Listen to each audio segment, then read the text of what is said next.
This channel does not promote any violence, harmful, or illegal activities. All content provided by this channel is meant for an educational and information purpose only. দেখুন, vaccine বিতর্ক আমরা দেখেছি মেদিনীপুরের হসপিটালে প্রসূতি মৃত্যু এবং তারপর 4 প্রসূতি আশঙ্কাজনক অবস্থায় কলকাতার এসএসকেএম হাসপাতালে ভর্তি হয়েছিলেন। গত সপ্তাহেই আমরা দেখেছি যে বর্ধমান মেডিকেলে সেখানে ইনজেকশন বিতর্ক 10 থেকে 12 জন প্রসূতি তারা অসুস্থ হয়ে পড়েছিলেন। আর এবার আমরা দেখাচ্ছি ভ্যাকসিনের শিশু মৃত্যুর অভিযোগ। স্যালাইন বিতর্ক আগেই হয়েছে মেদিনীপুর হাসপাতালে এবং সেখানে প্রসূতি মৃত্যুর খবর এবং তারপর আমরা দেখছি লাটাগুড়িতে ভ্যাকসিনের শিশু মৃত্যু। শিশুর পরিবারের সঙ্গে দেখা করলেন ডিওয়াইএফআই নেত্রী মীনাক্ষী মুখোপাধ্যায় এবং সেই ছবি আমরা দেখাচ্ছি আপনাদের। এটা গতকালের ছবি এবং আজকে এই মুহূর্তে যেটা দেখতে পাচ্ছেন মীনাক্ষী মুখোপাধ্যায় তিনি ওই শিশুর পরিবারের সদস্যদের সঙ্গে দেখা করেন। যেমনটা জানতে পাচ্ছি 2 মাস বয়স ওই শিশুর এবং ভ্যাকসিন দেওয়ার পর সে ঘুমিয়ে পড়েছিল। ঘুমের মধ্যেই তার নাক থেকে রক্ত বেরোতে শুরু করে। হাসপাতালে নিয়ে গেলে চিকিৎসকেরা তাকে মৃত বলে ঘোষণা করেন। আর এই ঘটনা নিয়ে ডিওয়াইএফআই নেত্রী মীনাক্ষী মুখোপাধ্যায় তিনি রীতিমতো তোপ দেখেছেন। আমরা সরাসরি কথা বলবো আমাদের প্রতিনিধির সঙ্গে, তবে তার আগে ছবিটা আরো একবার আপনাদের জন্য। শিশুর পরিবারের সঙ্গে দেখা করলেন মীনাক্ষী মুখোপাধ্যায়। এর আগে আমরা স্যালাইন বিতর্ক আপনাদের সামনে তুলে ধরেছিলাম মেদিনীপুর মেডিকেল কলেজ এবং তারপর রিঙ্গার ল্যাক্টেড স্যালাইন সহ পশ্চিমবঙ্গ ফার্মাসিউটিক্যালের অনেকগুলো ওষুধের ওপরেও কিন্তু কার্যত দাগ পড়ে গিয়েছিল। রিঙ্গার ল্যাক্টেড স্যালাইনের গুণমান নিয়েও প্রশ্ন উঠেছিল এবং তারপর বর্ধমান মেডিকেলে আমরা দেখেছি যে সেখানে কিন্তু ইনজেকশন বিতর্ক এবং ইনজেকশন দেওয়ার ফলে 10 থেকে 12 জনেরও বেশি প্রসূতি তারা অসুস্থ হয়ে পড়েছিলেন এবং তাদের খিঁচুনির সঙ্গে জ্বর। পরে দেখা যায় যে তাদের বেশ কিছু জনের অ্যালার্জির সমস্যা ছিল, ফলে ইনজেকশন দেওয়ার ফলে তাদের শরীরে একটা রিয়াকশন হয়েছিল এবং তার জন্য তাদের এই পার্শ্ব প্রতিক্রিয়া দেখা গিয়েছিল। আর এবার ভ্যাকসিন বিতর্ক উত্তরবঙ্গে অর্থাৎ লাটাগুড়ির ছবি দেখাচ্ছি। শিশুর পরিবারের সঙ্গে দেখা করেছেন মীনাক্ষী মুখোপাধ্যায়। গতকালই তিনি সেই ঘটনা নিয়ে সরব হয়েছিলেন।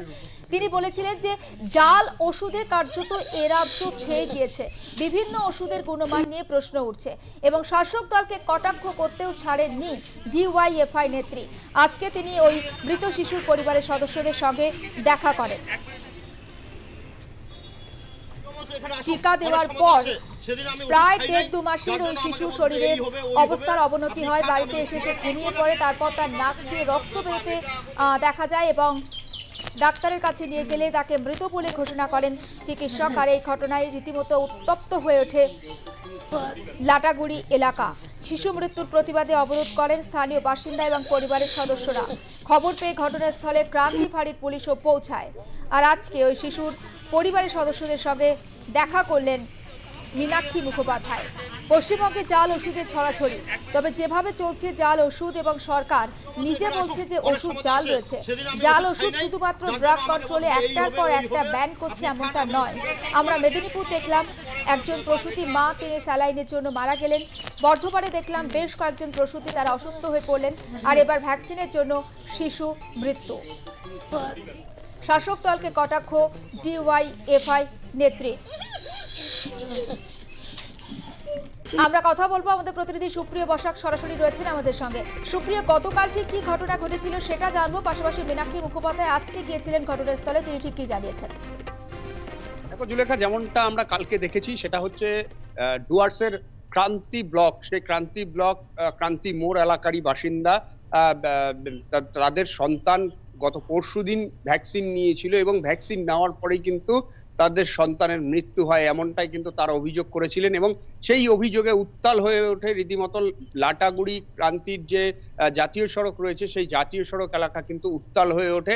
দফায় দফায় অবরোধ, সেই সঙ্গে টায়ার জ্বালিয়ে বিক্ষোভ, তার পাশাপাশি কিন্তু বাসের ওপরেও ভাঙচুর চালায় বিক্ষোভকারীরা এবং তাদের যেটা দাবি যে ভ্যাকসিনের গলদের জেরেই শিশুটির মৃত্যু হয়েছে। এবং গতকালকে পরিস্থিতি খানিকটা ধীরে ধীরে স্বাভাবিক হলেও কিন্তু আজকে সকালে সেখানে উপস্থিত হন ডিওয়াইএফআই নেত্রী মীনাক্ষী মুখার্জি, তার সঙ্গে উপস্থিত ছিলেন ডিওয়াইএফআই এর অন্যান্য নেতৃত্বরা। তারা যেমনটা আমরা আজকে সকালে যে চিত্রটা দেখেছি তাতে কিন্তু মীনাক্ষী মুখোপাধ্যায় সেই পরিবারটির সঙ্গে কথা বলতে যান এবং সেখানে পরিবারটির পাশে থাকার আশ্বাস দিয়েছেন এবং তার সঙ্গে কিন্তু মীনাক্ষী মুখার্জি বেশ কতগুলি কথা তুলে ধরেছেন এবং শাসক দলকে কটাক্ষ করে তিনি যেমনটা বলেছেন যে ক্রান্তি নতুন ব্লক হয়েছে, সেখানে ব্লক আধিকারিক রয়েছে কিন্তু পরিকাঠামো নেই।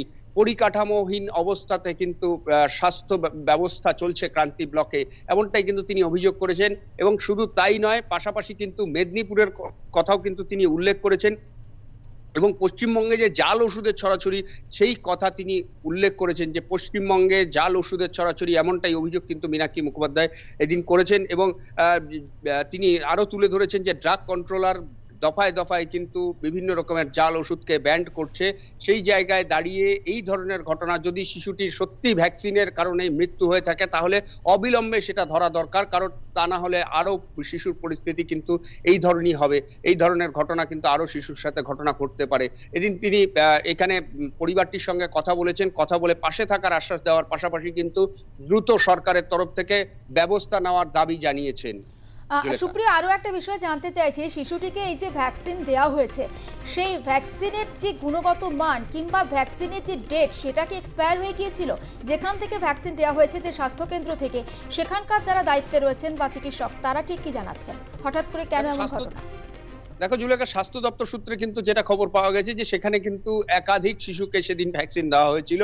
তবে এই শিশুর মৃত্যুর পেছনে কি কারণ রয়েছে বা ভ্যাকসিন মৃত্যুর কারণ কিনা সেটা কিন্তু খতিয়ে দেখার প্রয়োজন রয়েছে। এবং শিশুটির পরিবারের তরফ থেকে যেটা দাবি জানিয়েছেন শিশুটির বাবা, যে ম্যাজিস্ট্রেটের সামনেই কিন্তু পূর্ণাঙ্গ ভিডিওগ্রাফির মাধ্যমে শিশুটির পোস্টমর্টম করা প্রয়োজন এবং ময়না তদন্তের পরেই কিন্তু স্পষ্ট জানা যাবে যে শিশুটির মৃত্যুর কারণ, প্রকৃত কারণ কি। এবং এই মুহূর্তে কিন্তু যেটা স্বাস্থ্য দপ্তর সূত্রে খবর রয়েছে যে পুরো ঘটনায় কিন্তু স্বাস্থ্য দপ্তর পুঙ্খানুপুঙ্খ তদন্ত করছে। জুলেখা, যেখান থেকে এই শিশুটিকে ভ্যাকসিন দেওয়া হয়েছিল, শুধুমাত্র যখন শিশুদের ভ্যাকসিন দেওয়া হয়, একজন শিশুকে তো ভ্যাকসিন দেওয়া হয় না, নির্দিষ্ট একটা ডেট থাকে এবং সেখানে ওই বয়সী বা সমবয়সী আরো অনেকে ভ্যাকসিনের জন্য যান। অন্যান্য শিশুরা কি ভালো রয়েছেন? দেখো, এখনো পর্যন্ত কিন্তু কোনো অপ্রীতিকর ঘটনার খবর এখনো পর্যন্ত আসেনি। অন্যান্য শিশুদের ক্ষেত্রে কিন্তু তারা সুস্থ স্বাভাবিক রয়েছেন, এমনটাই কিন্তু স্বাস্থ্য দপ্তরের দাবি। যে শুধুমাত্র একটি বিক্ষিপ্ত ঘটনা, যেটা পরিবারের লোক দাবি করছেন যে ভ্যাকসিন নেওয়ার পরেই শিশুটির মৃত্যু হয়েছে। এবং তাছাড়া কিন্তু সেই দিন যে অন্যান্য বাচ্চারা, শিশুরা যারা ভ্যাকসিন নিয়েছেন তাদের ক্ষেত্রে কিন্তু কোনো রকম সমস্যা এখনো পর্যন্ত স্বাস্থ্য দপ্তরের কাছে কোনো লিখিত অভিযোগ বা মৌখিকভাবে কোনো অভিযোগ কিন্তু এখনো পৌঁছায়নি। নজর রাখো সুপ্রিয়, আপাতত ধন্যবাদ। এবং লাটাগুড়ির খবরে থেকে আমরা নজর রেখেছি ভ্যাকসিন নেবার পর একজন শিশুর মৃত্যু এবং তার পরিবারের সদস্যদের বিক্ষোভ। আর বিক্ষোভ দেখায় তারা গতকাল, এবং সেখানে বেশ কিছু গাড়িতেও ভাঙচুর করা হয়। ঘটনাস্থল আজকে পরিদর্শনে যান কিন্তু মীনাক্ষী মুখোপাধ্যায়, তিনি কথা বলেন ওই মৃত শিশুর পরিবারের সদস্যদের সঙ্গে। তবে শিশুর পরিবারের সদস্যদের তরফ থেকে যেমনটা জানানো হয়েছে, তার বাবা গোটা বিষয়টার ভিডিওগ্রাফি করেছেন এবং তিনি উচ্চ পর্যায়ের তদন্তেরও দাবি জানিয়েছেন।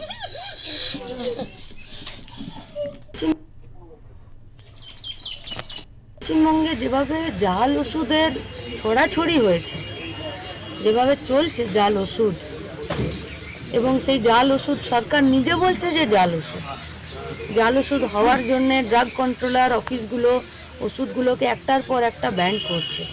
আমরা মেদিনীপুরে দেখলাম, এই জলপাইগুড়িতেই দেখলাম, আরও একজন প্রসূতি মা জাল স্যালাইনের জন্য মরে গেল। এবারে এই যে আতঙ্কটা গোটা রাজ্যের মানুষকে ঘিরে রেখে, এই আতঙ্ক থেকে বেরোতে পারছে না। কারণ পরিবারের বাচ্চাটির মা, বাবা, আত্মীয় স্বজন, এদের একটাই কথা যে আরও একটা বাচ্চা এখানকারই, সেও অসুস্থ হয়ে পড়েছে। তাহলে যদি এটা ওষুধের জন্য কিছু গোলমাল হচ্ছে, তাহলে এটা দ্রুত ধরা দরকার, নিষ্পত্তি করা দরকার, আর যাতে কোনো বাচ্চার